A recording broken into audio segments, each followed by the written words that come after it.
भूमध्य सागर में भारतीय नौसेना के उतरने के साथ ही अरब देशों सहित तुर्की में भूचाल आ चुका है। भारत के नौसेना के त्रिखंड युद्धपोत द डिस्ट्रॉयर कहे जाने वाले सबसे घातक युद्धपोत की एंट्री ने सऊदी अरब और तुर्की को हिला करके रख दिया है। अब तक भारत के खिलाफ सऊदी अरब जो पूरी तरीके से अकेला पड़ चुका था, अब उसे साथ देने के लिए गीदड़ों की फौज इकट्ठा होनी शुरू हो चुकी है। भारत के खिलाफ सऊदी और तुर्की ने एक बार फिर से गठबंधन शुरू कर दिया है। इसको लेकर के भारत के खिलाफ भारतीय नौसेना के सामने सऊदी अरब के साथ अब तुर्की ने अपनी सेना को उतार दिया है। इस वक्त भूमध्य सागर में भारत और तुर्की साथ ही सऊदी अरेबिया की सेनाएं आमने सामने पहुंच चुकी हैं। हाल ये बन चुका है कि इस वक्त भीषण घमासान की स्थिति बन चुकी है। इस वक्त सऊदी अरब में एक अलग सा सन्नाटा पसर चुका है। भूमध्य सागर से लेकर के पूरे लाल सागर और इसको लेकर के अब तक चल रही नीतियों पर भारत का दिया गया अल्टीमेटम खत्म होने के साथ ही भारत एक्शन मोड में आ चुका है। भारतीय नौसेना के साथ ही साथ भारतीय सेना भी उतर चुकी है, जिसके चलते अब यह मामला किसी और दिशा में मोड़ लेता हुआ नजर आ रहा है। जो तुर्की अब तक इस मामले में शांत बैठा हुआ था, भारत से दूरियां बनाने की कोशिश कर रहा था, उसे एक बार फिर से मुस्लिम जगत का खलीफा बनने की चुल ने सऊदी अरेबिया के साथ जंग के मैदान में उतार दिया है। दरअसल भारत इस वक्त ग्रीस के साथ भूमध्य सागर में मौजूद है और भारतीय नौसेना यहां पर भूमध्य सागर में ग्रीस के साथ अपनी नेवी एक्सरसाइज कर रही है, जिसके चलते अब तुर्की और सऊदी अरेबिया की हालत खराब हो चुकी है। भारत का चौतरफा सऊदी अरेबिया को घेरना अब तुर्की के लिए भी खतरा बनता हुआ नजर आ रहा है। दरअसल इस पूरे के पूरे घटनाक्रम के बीच तुर्की की नई एंट्री सामने आ चुकी है। जैसे ही इस पूरे घटनाक्रम में तुर्की की एंट्री दिखाई दे रही है, अब यह मामला ग्लोबली बढ़ता हुआ दिखाई दे रहा है। कहां पर सऊदी अरेबिया के पीठ पीछे छुरा घोंपने से शुरू होने वाला मामला अब भूमध्य सागर में भारतीय सेना की असल ताकत तक पहुंच चुका है। अब पूरी दुनिया ये देखने जा रही है कि भारतीय सेना का चलता हुआ जो डिस्ट्रॉयर है, यह पानी में तैरने वाला, वो किस कदर से तबाही मचा सकता है।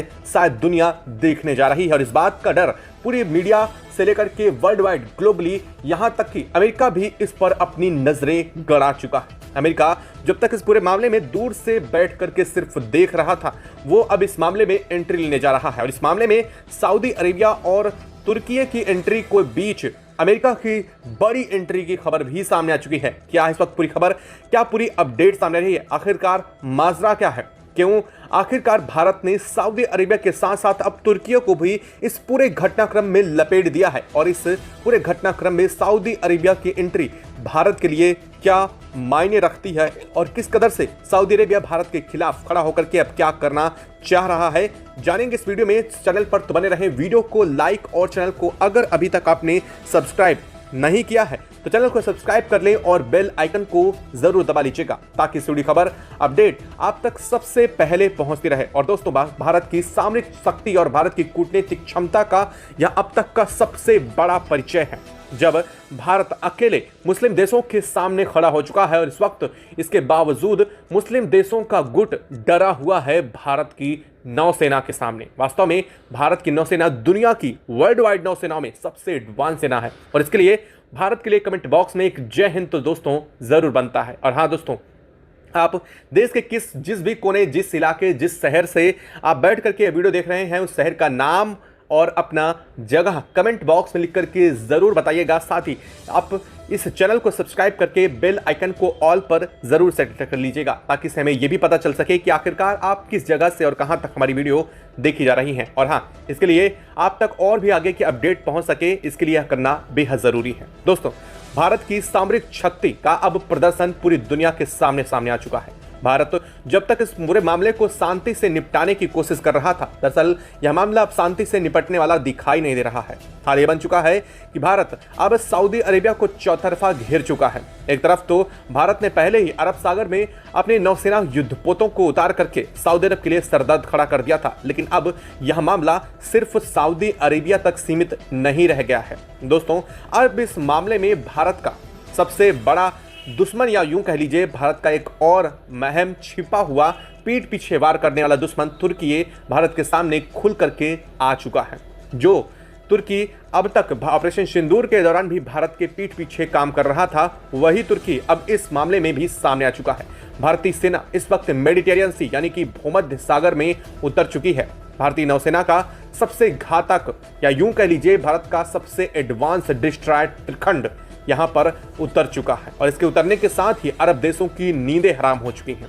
बता दें कि तुर्की, सऊदी अरेबिया और यह देश इस पूरे के पूरे मेडिटेरियन इलाके को अपनी बपौती मानते हैं। ये मानते हैं कि मेडिटेरियन का इलाका उनका है, और इस मामले में वो किसी भी एंट्री बर्दाश्त नहीं करते थे। लेकिन जब कहते हैं ना कि शेर आता है तो सारे गीदड़ इकट्ठे हो जाते हैं।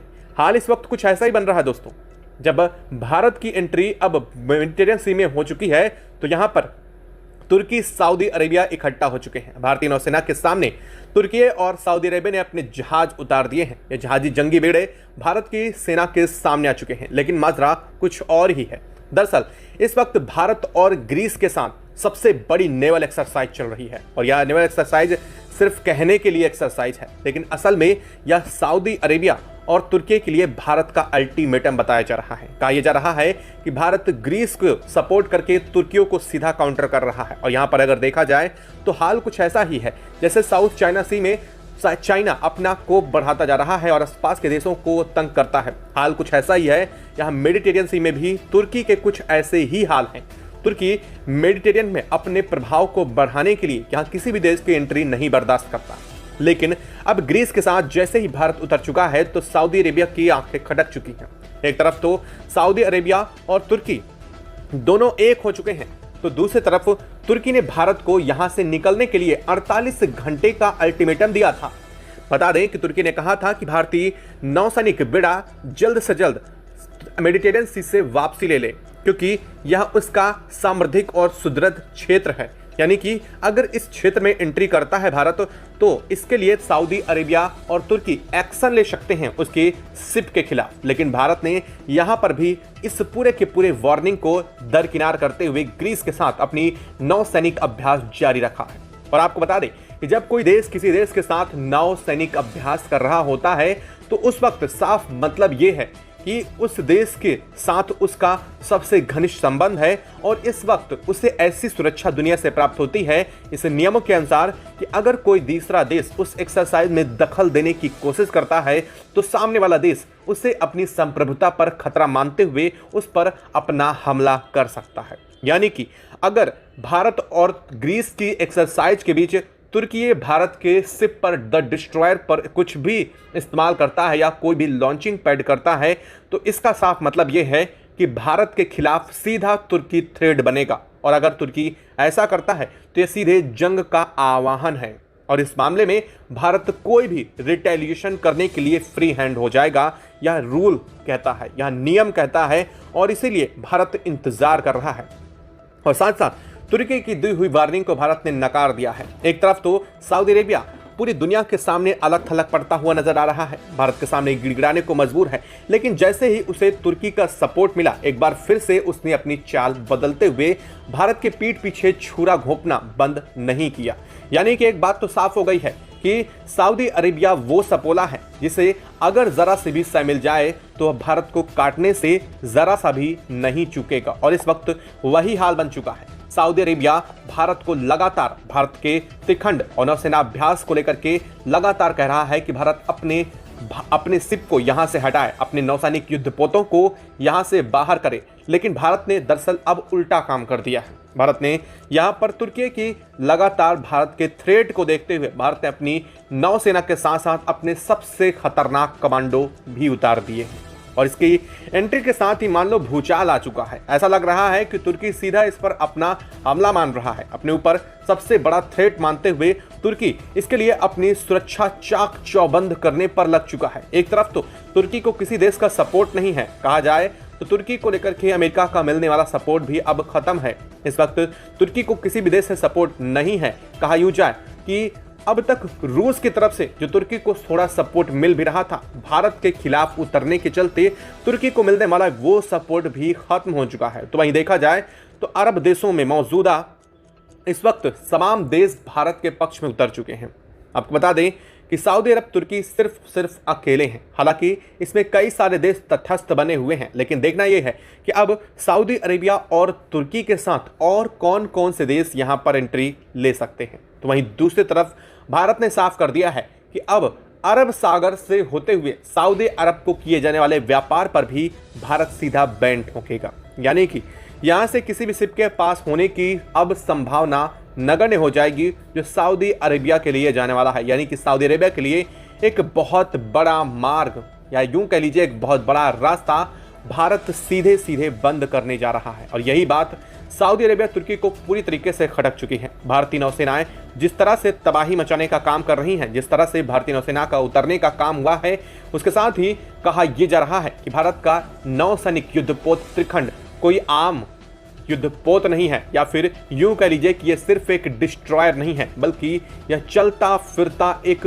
तबाही है, या यूं कह लीजिए इसके अंदर एक बहुत बड़ा न्यूक्लियर पावर प्लांट भी चलता है। भारत इसे सीक्रेटली हैंडल करता है और दुनिया के सामने जिन चीज़ों को भारत हाइड करता है, उनमें से सबसे बड़ी ताकत इस त्रिखंड की ही बताई जा रही है। इसीलिए भारत ने सिर्फ एक नौसैनिक युद्धपोत के दम पर ही मेडिटेरियन सी में उतर चुका है। अगर इसकी क्षमता कही जाए तो यह कई सारे शिप्स को डिप्लॉय कर सकता है, कई सारे फाइटर जेट्स को यह कैरी आउट कर सकता है। इसके साथ साथ इसके ऊपर Su-57 जैसे फाइटर जेट को भी भारत आसानी से लाद सकता है, या फिर उन्हें रन अवे पर उतार सकता है। और इसका मतलब साफ है कि भारत पूरी प्लानिंग के साथ यहां पर पहुंच चुका है। दूसरी तरफ या तो सिर्फ कहानी का एक मुखड़ा था, इसका दूसरा मुखड़ा असल में कहानी का छिपा हुआ है, जिसे भारत ने पूरी दुनिया से अब तक हाइड कर रखा है। पूरी दुनिया की नजरें सिर्फ और सिर्फ इस वक्त मेडिटेरियन सी में है। तुर्की और सऊदी अरब की शिप के साथ सामने भारत की शिप के खड़े होने पर हैं, लेकिन असल में कहा जाए तो भारत ने एक और बड़ा कमाल कर दिया है। भारत ने इस वक्त अरब सागर से अपने 2 सबसे डिस्ट्रॉयर युद्धपोत को और उड़ा दिया है, जिसका नाम सुन करके दुनिया के देश कांप जाते हैं। या यूं कह लीजिए यह सबसे बड़ा भारत का अब तक का युद्धपोत है, जो इस वक्त अरब सागर में पहुंच चुका है। इसकी एंट्री से ही मात्र दुनिया ये मान लेती है कि भारत किसी न किसी देश को घेरने की कोशिश में लगा है। अब आप खुद समझ जाइए कि भारत के इस युद्धपोत का उतरना कहीं ना कहीं सऊदी अरेबिया के लिए सीधे सीधे वार्निंग है, या यूं कह लीजिए भारत का दिया गया अल्टीमेटम अब सऊदी अरेबिया को समझ आ जाना चाहिए, क्योंकि अगर ये नहीं आता है तो इसके बाद भारत के एक्शन और भी गंभीर हो सकते हैं। जैसे कि अभी तक अगर देखा जाए तो इस पूरे मामले में सऊदी अरेबिया लगातार पीछे कदम खींच रहा था। जिस तरह से वो भारत के तेल की तरफ से लगाए गए बैन को लेकर के गिड़गिड़ा रहा था, वही सऊदी अरेबिया अचानक से कैसे अपनी सेना उतार सकता है। इसका सीधा सपोर्ट तुर्की से मिल रहा है। लेकिन अब इस मामले में एक बड़े देश की भी एंट्री सामने आ चुकी है। अब इस मामले में अमेरिका यानी कि यूनाइटेड स्टेट्स की एंट्री का खबर पूरी दुनिया को चौंका रहा है। दरअसल भारत भी इस खबर से शॉक्ड है, क्योंकि अब तक भारत को भी इस बात का जरा सा भी अंदाजा नहीं था। क्योंकि जब तक भारत सऊदी अरेबिया को लेकर के अब तक वार्न कर रहा था और सऊदी अरेबिया ने भारत की पीठ पीछे छुरा घोंपने का काम किया था, तब तक अमेरिका इस मामले में चुप था और इस मामले को लेकर के अमेरिका ने कोई भी स्टेटमेंट पास नहीं किया था। लेकिन अब अमेरिका के राष्ट्रपति डोनाल्ड ट्रंप ने एक बार फिर से 2 मुंही चाल चलना शुरू कर दिया, जो अब तक वो करते आए हैं। एक बार फिर से भारत के सामने वही रीति, वही तरीका एक बार फिर से सऊदी अरेबिया को लेकर के अमेरिका ने अपनाया है। अमेरिका ने इस पूरे घटनाक्रम के बीच, इस पूरे घटनाक्रम को लेकर के मास्टरमाइंड अमेरिका से निकल करके आ रहा है। जी हाँ, कई सारे नेविगेटर्स के रूप में और कई सारे शिप को देखा जा रहा है इस वक्त अमेरिका के, जो मेडिटेरियन सी में पहुंच रहे हैं। इसका सीधा मतलब है अमेरिका भारत को घेरने के लिए यह पूरी की पूरी प्लानिंग रच रहा था। यानी कि तुर्की से लेकर के सऊदी अरेबिया के जो गठबंधन की बात है और इसके बीच में अमेरिका की एंट्री कहीं ना कहीं पूरे भारत के लिए, पूरे देश के लिए एक बहुत बड़े वार्निंग के तौर पर देखी जा रही है। अमेरिका जो अब तक इस मामले में चुप था, असल में पूरे कहानी का मास्टरमाइंड वही था। यानी कि सऊदी अरेबिया ने जो भी कुछ किया, भारत को लेकर के जो समझौते, गठबंधन जैसी बात करी गई और जो दोहा में भारत के खिलाफ पूरी प्लानिंग की गई, इन सब के पीछे मास्टरमाइंड कोई और नहीं, यूएस निकल करके आ रहा है। अब देखना यह है कि क्या यूएस यानी कि अमेरिकी राष्ट्रपति डोनाल्ड ट्रंप इसको लेकर के खुल करके कुछ कहेंगे, या फिर वो अब भी पीठ पीछे और पर्दे के पीछे से ही इस पूरे के पूरे घटनाक्रम को कठपुतली की तरह चलाने की कोशिश में, जैसे कि अभी तक पूरा प्लान था, वैसे लगे रहते हैं। अब देखना यही है कि इसको लेकर के क्या रुख निकल करके आ रहा, क्योंकि अब बात एक देश तक सीमित नहीं रही, अब बात वर्ल्ड वाइड भड़क चुकी है। तो भारत के साथ भी उतरने वाले देशों की संख्या कम नहीं होने वाली है। दोस्तों, यह खबर आपको कैसी लगी कमेंट बॉक्स में लिख करके जरूर बताइएगा। साथ ही यह बताइएगा कि भारत को अगला एक्शन क्या करना चाहिए। क्या भारत को अब गीदड़ों की फौज को असल में एक्शन लेने की जरूरत आ चुकी है? अगर हाँ तो कमेंट बॉक्स में लिखकर जरूर बताइएगा। साथ ही वीडियो को लाइक और चैनल को अगर अभी तक सब्सक्राइब नहीं किया तो चैनल को सब्सक्राइब कर लें और बेल आइकन को भी जरूर दबा लीजिएगा, ताकि इस वीडियो की अपडेट आप तक सबसे पहले पहुंचती रहे। जय हिंद दोस्तों।